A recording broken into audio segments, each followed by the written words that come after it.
Hello and welcome to the MPAC Zoomcast. I'm Ed Kirchdoerffer, Chief Operating Officer, Mayo Performing Arts Center, and today we'll be speaking with world-renowned photographer Ami Vitale, who is coming to MPAC on April 24th as part of the MPAC Sustainability Series sponsored by BASF. The Sustainability Series is our annual event in which we invite a world-renowned photographer to talk about issues of wildlife and conservation and the environment. We have a student lecture in the morning and a public lecture in the evening. Tickets will be available for the public lecture in early April. Ami Vitale is a National Geographic photographer and Nikon ambassador. She's also a writer and a filmmaker, and she's been a pioneer in creating unique conservation stories that amplify the work of communities on the front line of grassroots conservation. She's traveled to more than 100 countries, documenting the heartbreaking realities of war to witnessing the inspiring power of individuals making a difference. Throughout the years, she has lived in mud huts, war zones, contracted malaria, donned a panda suit, keeping true to her belief in the importance of living the story. Her award-winning work illuminates the unsung heroes and communities working to protect wildlife and finding harmony in our natural world. So now let's go to that interview with Ami Vitale. Now, hey, Ami, how you doing? I am so excited, counting the days till I come. Tell us a little about what you'll be talking about on the 24th. I am talking about so many things. It's a little bit about wildlife, from pandas to elephants and rhinos, but mostly it's about people who are reimagining how to do things in an innovative way. And it's people that will surprise you. They're not celebrities, they're not people you've ever heard about, but they are doing the impossible. And it's a story of hope, and I think makes you want to get out and wrap your arms around this beautiful world we live in. So how do you find these individuals? Do you have to find them in advance in the research? Are they people you come across in your travels as a photographer when you're Yes. working on these? It's such a great question, but I find extraordinary people everywhere, and they sometimes come after years of working on a certain project, and you're just led to them. Really, most of my work is about going deeply into one particular subject, and I just and spending years on one story. And I think that's another theme about this, is just slowing down, going, going into subjects in really profoundly meaningful ways. And that's when your best discoveries are made. I think sometimes we rush through life and, don't slow down and take time to speak to one another. And so that's sort of what I've learned, is the most amazing people I meet, sometimes it just comes out of a conversation and you discover the work they're doing. And so, yeah, I'll share some of those stories soon. We've had some amazing photographers here in the course of, I think, about the 10 years that we've been doing this series. And one of the questions that the photographers always get is to just tell us a little about your story. How did you become a photographer, and how did you end up in this particular area covering conservation, the environment? Oh, I feel so lucky. And I'm also one of the most unlikely people to ever be doing this, because I do get to travel and experience so many different uh, places, and just really diverse life. And I'm not the most likely person. I mean, I was this painfully shy, introverted, gawky young woman and girl, and never envisioned this for myself. But the second I picked up a camera, it was like this hidden superpower for me, because it really took the attention off of me and allowed me to focus on other people. And I think that was one of the great secrets of life too, is just sort of letting your own curiosity lead you. And photography was this way into this beautiful world and all these rich experiences.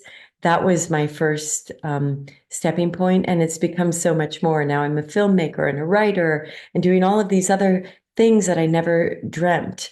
And I would like people to take that away, that we have so much more inside of us than we often realize. And it's just about taking that first brave step into the unknown, and just how much can come from that. When you have a subject or topic that you want to study, photograph, and whatnot, do you go to an organization like National Geographic looking for funding for that, or are they coming to you saying, we really want to work with you documenting a particular subject? How does that relationship work?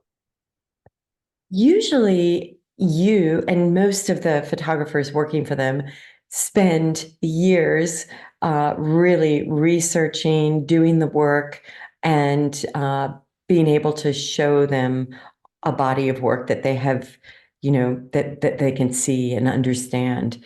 Um, and I think as you get farther along in your career, you can share ideas. But for the most part, before anybody will fund it, you have to invest in yourself. And I think that that is sort of the way of the world now. It may have been different 20 years ago, but I would say in today's world, most of us are going out and finding these stories and really demonstrating that that we can do what we are pitching. Do you have any particular story that's really close to your heart? All of the stories I'm going to share are very close to my heart. One of them I'll be coming back from Kenya again. I just was there 2 weeks ago as well, but I have the privilege of being on the front lines of covering the story as a team is trying to save the northern white rhino from the brink of extinction. Today, there's only 2 northern white rhino females known to be alive on the planet.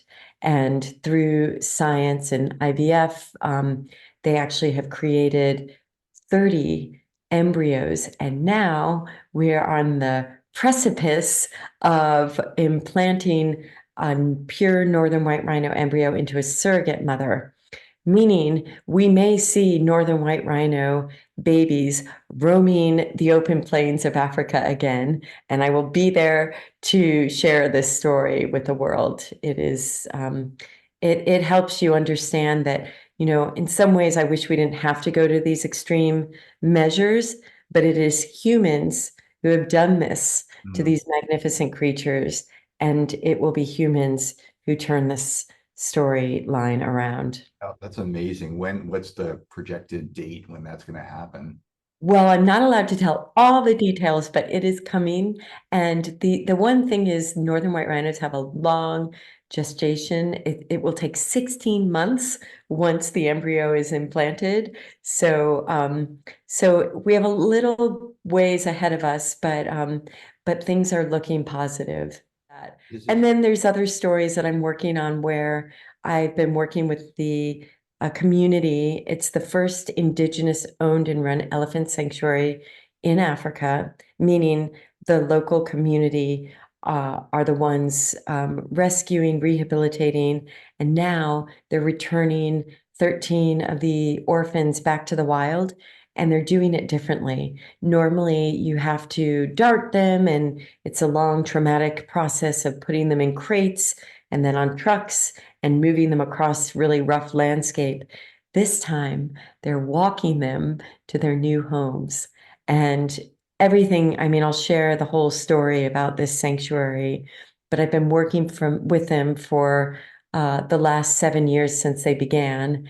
And everything that they're doing differently in really new, imaginative ways that is gentler and kinder to the animals. And I just want to share some of these stories that I hope will become a blueprint for so many other places and other species, and how we see animals and how we think of them, and then ultimately how we treat them. You ever run across resistance or friction from government or authorities in these countries, or are you finding that they're now kind of understanding and getting what needs to be done? Oh, well, I mean, every country is totally different and has very different policies. And Kenya is actually a country I'm so honored to talk about the work that they're doing, because they've really made this tremendous turnaround from the 1970s and 1980s, when rhinos, elephants, all these creatures were being poached almost to extinction. And today it's like a complete 180. Another story I was working on just 2 weeks ago was a story of black rhinos, which is another species of rhinos. They were 98% of their population was poached almost to extinction. Today, their numbers are growing so much. They have to create more habitat and more sanctuaries for them. And so we were working on a story to create more space. And ultimately, the idea is that they will be connecting corridors. But the story in Kenya is very different than many other places. The government is working very closely with communities, with conservation organizations, with people like me, to share these stories where now there's over 1,000 black rhinos when they were down to less than 200, estimated 200. And today they have 1,004 black rhinos, and their numbers are just going up and up. So, that is not an instance where there's any tension. But of course, I will share other stories that, it's sometimes challenging. It's not always easy work. And, you have to have a lot of commitment and passion for your work to do this. Speaking of commitment, your bio talks about you being in a panda costume. Is that, or like a panda outfit? You want to talk about that a little bit? It's one of my, excuse me, it always makes me laugh. It's one of the best stories. I literally had to get dressed in a panda costume, which was scented with panda urine, because pandas don't go by sight, they go by smell. But the idea was that they should never be comfortable around humans because they were being sent back to the wild. And so this is just a delightful, surprising story that will, I think, make people, yeah, it's you'll if you come, it's one of my favorite stories. We'll share more about that. I understand InStyle named you one of the 50 badass women. What makes you a badass woman? I don't know. I think it's probably because I'm the most unlikely character. And I like turning narratives on their head and surprising people, and even in a personal way, just helping all of us reimagine who we are, and the capacity in all of us to do so much more than we often think we can do. Mm, And that really is the message. mm. How do we I think it's so easy to just watch the news. Excuse me, I have a little cold here, but and and feel a sense of despair about the world. And my message is, you should feel that, but take it and use it to galvanize you and propel you to go out and change the things in front of you that you can change. I mean, I don't think that one individual can change the world, but you can change many things in your own community. And it's all about just paying attention and caring. And this message is, it's really it's I just have so much hope for what we can do. I mean, my main message here is that every single issue that I work on, whether it's extinction or climate change, whatever it may be, the thing I find is that there are always extraordinary people right there doing these things that we never hear about.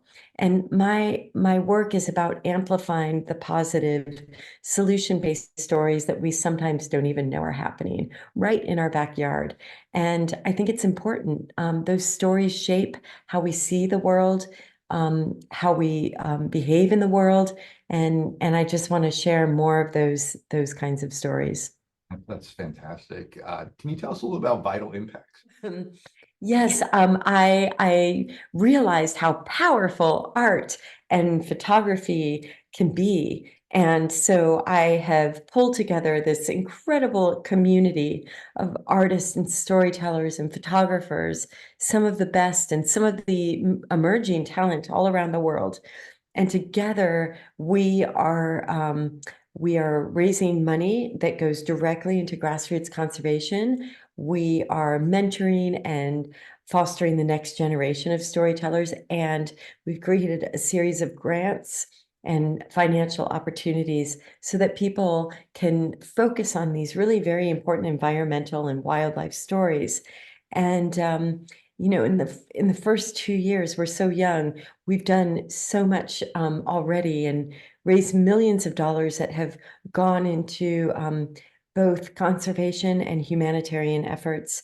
Jane Goodall is a part of it. Some of your favorite photographers you may know are a part of it.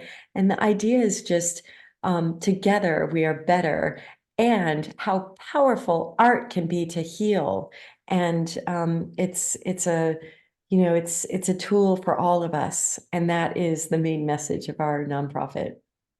Okay, we're speaking with Ami Vitale, who will be here at Mayo Performing Arts Center on April 24th as part of our sustainability series sponsored by BASF, doing a lecture for school students in the morning. And the kids always ask the best questions. They do. They certainly do. Questions too, so be prepared. And in a public lecture at 7:30. Tickets will be available, and the tickets are free, and they will be available in early April. Ami, where can people find out more information about you? Thank you so much. They can go to my website. I spell my name AMI and then vitale.com, or our nonprofit is Vital Impacts with an S.org. And I cannot wait to meet you all in person. And thank you so much for taking the time. Well, thank you for spending some time with us this morning, and we will see you here in Morristown soon. I can't wait. Thank you.